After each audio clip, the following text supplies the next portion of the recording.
guide voyage de surf sur l'île de Siargao aux Philippines.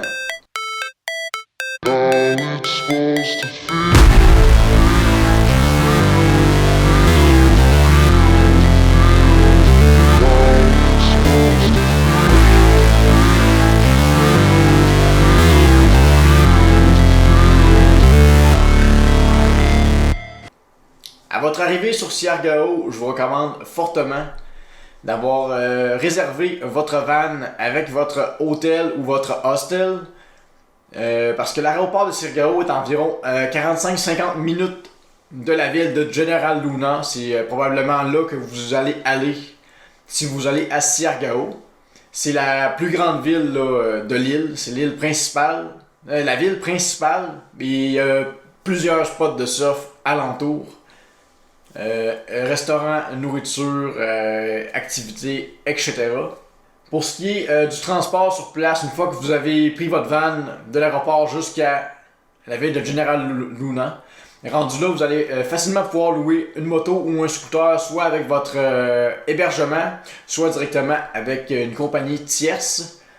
Moi, je vous recommande fortement d'utiliser ce moyen de transport-là parce que c'est vraiment la liberté totale.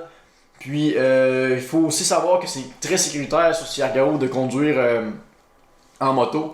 De mon expérience, parce qu'il n'y a pas beaucoup de voitures, puis les gens roulent très lentement. J'ai pas vu d'excès de vitesse, j'ai pas vu d'accident. Les gens, ça roule entre 40 et 30 km/h. Les gens font quand même très attention, là. J'ai été assez surpris. Et puis, si vous faites du surf, ben, vous allez pouvoir transporter votre planche de surf. Vous demandez tout simplement un scooter qui a un rack avec. Donc ça, c'est vraiment très plaisant de pouvoir se rendre vraiment partout avec sa planche directement sur la moto. Moi, ça a été un de mes gros coups de cœur durant mon voyage. Juste de pouvoir me transporter là, partout sur l'île, explorer l'île, tout ça à bord d'une moto, c'était vraiment quelque chose d'unique que j'avais jamais expérimenté.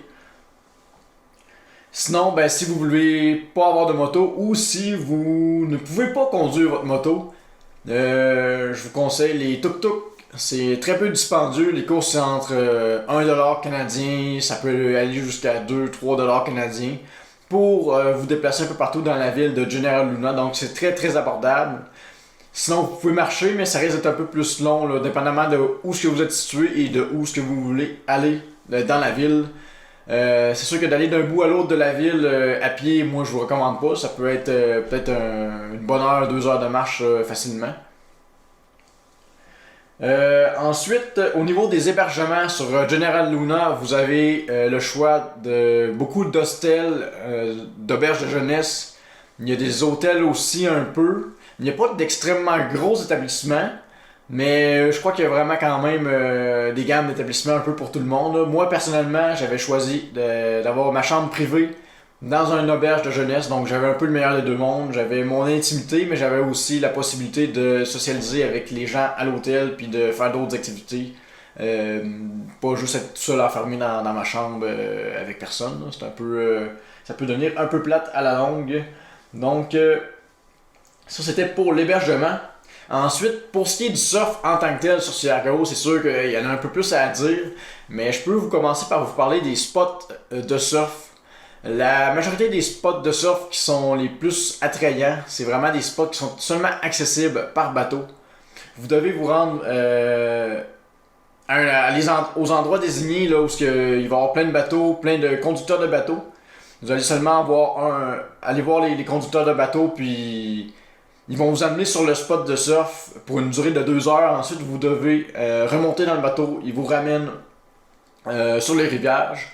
Il y a sûrement moyen d'avoir des durées de plus de 2 heures. Peut-être en payant plus ou en vous arrangeant avec le conducteur de bateau. Surtout si vous êtes un groupe privé, dans le fond, si vous êtes juste vous et vos amis sur le bateau.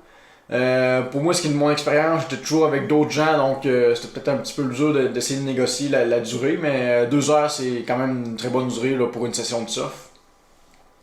Puis un gros point que je veux vous parler par rapport aux bateaux, c'est qu'ils sont extrêmement bruyants. Moi, j'avais écouté des vidéos avant de partir de gens qui étaient allés là, puis les gens recommandaient d'avoir des bouchons là, pour les oreilles ou toute autre solution. Moi, j'avais carrément amené les grosses coquilles de construction, puis les bouchons, là, puis j'ai pas regretté du tout. Même si vous êtes seulement 20 minutes dans le bateau, là, c'est tellement bruyant, vous pouvez même pas parler à la personne en face de vous, tellement que le moteur fait du bruit. Ensuite, pour ce qui est des spots en tant que tels, c'est ceux qui sont vraiment beaux, là. Tous les spots qui vous emmènent en bateau, c'est...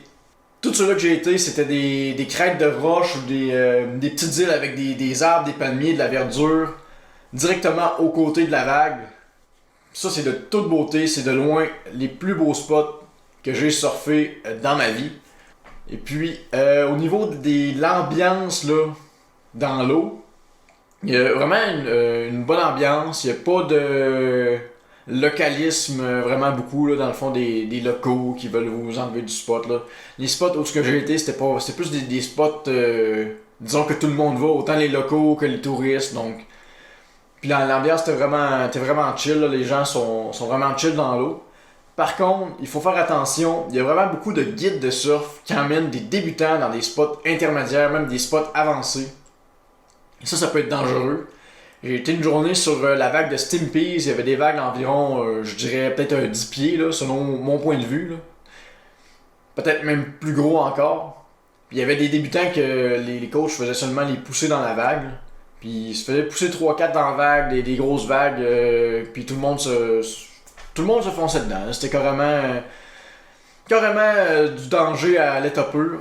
Donc c'est un peu à faire attention, là. Dépendamment des journées, dépendamment des temps, je crois que vous pouvez essayer d'un peu plus éviter ce genre de situation-là. Moi, ça m'est pas arrivé vraiment à tous les jours, là. Ça, c'est vraiment une journée spécifique. C'est sûr qu'il y a d'autres journées sur d'autres spots aussi qui avaient un peu ce genre de contexte-là. Justement, une journée, quelqu'un me fonçait dedans. La personne n'était pas capable de contrôler sa planche ou d'éviter de se faire avancer par la vague. Moi, j'étais déjà dans la vague, je surfais ma vague. Puis il y a juste quelqu'un qui m'a droppé sur moi. Là. Dans le fond, elle m'a juste carrément foncé dedans. Ma planche est pétée. Et puis, ben, c'est ça. C'est un peu le genre de risque qui peut arriver là, quand il y a trop de monde dans l'eau. Ou qu'il y a des gens qui sont pas trop à l'aise dans l'eau. Donc ça c'est pour un peu côté sécurité et ambiance. Pour ce qui est des dangers, ben il y a ça les gens, ça c'est un danger. Mais il y a aussi, il peut sur certains spots peut-être avoir des courants. Mais moi les spots principaux où j'ai été, il n'y avait pas vraiment de courant plus fort que les courants normaux qu'on peut vivre en surf. Les autres dangers, je dirais que ce serait peut-être le fond de l'eau. Parce que les fonds, c'est souvent des fonds de coraux. Il peut y avoir des roches. Ça peut être plus à faire attention. Mais personnellement, je me suis fait ramasser dans des vagues. J'ai pas touché le fond. C'est peut-être juste à faire attention aussi. Ou de questionner les locaux, les gens de la place. Là, voir vraiment c'est quoi les dangers spécifiques au spot. Mais ça, c'est à vous de voir aussi selon... votre niveau et comment vous êtes à l'aise. Il y a un autre aspect que je voulais vous parler par rapport au surf, c'est qu'à Siargao, il y a vraiment beaucoup de guides de surf qui vont essayer de vous vendre leurs services. Donc que vous soyez intermédiaire, avancé ou débutant, ils vont essayer de vous vendre un coach qui va vous emmener dans les vagues, qui va vous pousser. Donc pour un débutant, ça peut être intéressant, mais si vous commencez ça, faites attention qu'ils vous amènent pas sur des spots trop avancé pour votre niveau parce que ça peut être un danger pour vous puis pour les autres personnes aussi. Donc informez-vous un peu vraiment où est-ce que la personne va vous amener puis expliquez-lui clairement là, que vous êtes débutant puis que vous voulez vraiment avoir des vagues pour débutants. Puis si vous êtes intermédiaire, il y a quand même moyen d'avoir des coachs pour les intermédiaires, mais c'est un petit peu plus difficile à trouver parce que vraiment tout le monde offre ses services. Donc vous devez vraiment questionner les gens de la place, savoir qui est bon pour vous guider en tant qu'intermédiaire ou en tant qu'avancé. Moi, j'ai fait pour ma première journée, j'avais pris un guide. Ça avait valu la peine, j'avais pris plus de vagues, j'avais aussi pris de l'assurance là, dans le spot parce que je connaissais pas l'endroit, je connaissais pas le spot. Donc ça a vraiment été utile là, pour vraiment démarrer ma semaine de surf là, sur Siargao. Pour ce qui est de l'ambiance même sur Siargao, les gens... Les soirées, les restos, tout ça, tout le monde est vraiment amical, tout le monde a toujours le sourire, ou presque. Il n'y a pas de chicane. À chaque soir, il y a un party dans un hôtel différent ou dans un emplacement différent. Puis à peu près la majorité du monde qui veut sortir se ramasse là. Donc vous revoyez le monde de votre hôtel, vous revoyez le monde avec qui vous avez surfé dans la journée. C'est vraiment une ambiance festive. Puis souvent, ben, ça finit à minuit. Donc vous vous couchez pas à 3-4 heures du matin à moitié scrap puis vous perdez votre lendemain de journée. Si ça finit à minuit, vous allez vous coucher. Le lendemain matin, vous retournez surfer. Puis ainsi de suite jusqu'à épuisement. Donc pour ça, c'est très bien l'ambiance à Siargao. Ensuite, au niveau de la nourriture, Siargao, c'est de loin l'endroit où ce que j'ai le... Ben en fait, les Philippines, c'est l'endroit où ce que j'ai le mieux mangé dans tous mes voyages. Ça bat même l'Europe, selon ma perspective. J'ai extrêmement bien mangé à tous les jours. Il n'y a pas un repas que j'ai pas aimé. Vraiment, on peut dire que niveau nourriture, vous ne serez pas déçus, ça je vous le garantis. À quel temps de l'année vous devez aller à Siargao si vous voulez faire du surf? Le surf à Siargao, de ce que j'ai compris, c'est à peu près de fin août, début décembre, jusqu'à octobre-novembre. Ça, c'est vraiment la haute saison. Ensuite, il y a la saison où ce que moi j'ai été. C'est un peu la saison des pluies. De novembre jusqu'à janvier-février environ, je dirais. Il y a du surf, il y a un peu moins de surf, mais il y a de la pluie. Mais c'est pas si pire, parce que moi je pensais que il allait mouiller non-stop tout le temps, 24 heures sur 24. Mais c'est pas du tout le cas. Dans la journée, il faisait toujours gros soleil, il y avait des nuages qui se promenaient et tout. Mais souvent, c'était au coucher du soleil, c'est là que la grosse pluie tombait, dans la nuit. Puis le lendemain matin, il n'y avait plus de pluie, là. C'était gros soleil. À part une journée où il a vraiment fait beaucoup de pluie, ma semaine a vraiment été merveilleuse. Je sais pas si c'est toujours comme ça, mais de ce que j'ai lu sur internet, de ce que j'ai fouillé, ça ressemble beaucoup à ça, les expériences des autres personnes. Donc si vous voulez y aller dans la saison des pluies, moi je recommande fortement quand même.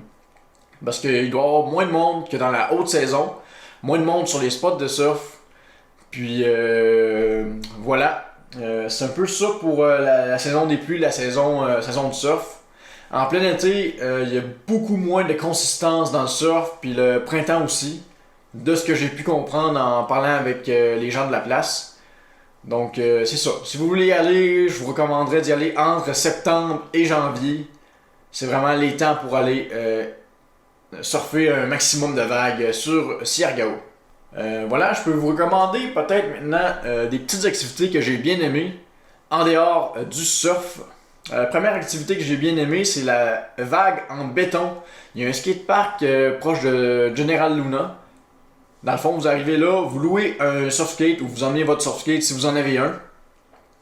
Puis vous pouvez faire du surf dans une vague en béton. Donc si les vagues sont pas bonnes cette journée-là, si c'est une journée qui n'a pas des belles vagues en fait, vous allez là, vous faites votre session de surf sur une vague en béton, puis pour vrai ça déchire, c'est très très cool. Ça c'est la première activité que j'ai vraiment bien aimée. Ensuite, activité culinaire vraiment cool, c'est le pont à côté de General Luna. Il y a un gros pont, puis souvent au coucher du soleil, s'il fait moindrement beau, il y a un paquet de monde qui arrive là avec des petits trailers, des petites motos, puis ils font du street food. Donc vous pouvez carrément vous gaver en regardant le coucher de soleil, puis en même temps, il y a plein de gens qui passent sur le pont. En moto, il y a des gens qui font du surfskate sur le pont. L'ambiance est vraiment surréel. C'est vraiment cool d'aller là. Je vous recommande le pont de Siargao, certainement, au coucher du soleil. Donc c'est à peu près ça pour le guide de surf que je voulais faire. J'ai pas mis extrêmement de temps à choisir ce que je voulais vous dire, etc. Mais je crois qu'au final, ça touche à peu près globalement là, ce que je voulais quand même vous dire par rapport à Siargao. Si vous avez d'autres questions, n'hésitez pas à m'écrire en commentaire ou en message privé. Ça va me faire plaisir de vous répondre à toutes vos questions. Donc merci, à plus!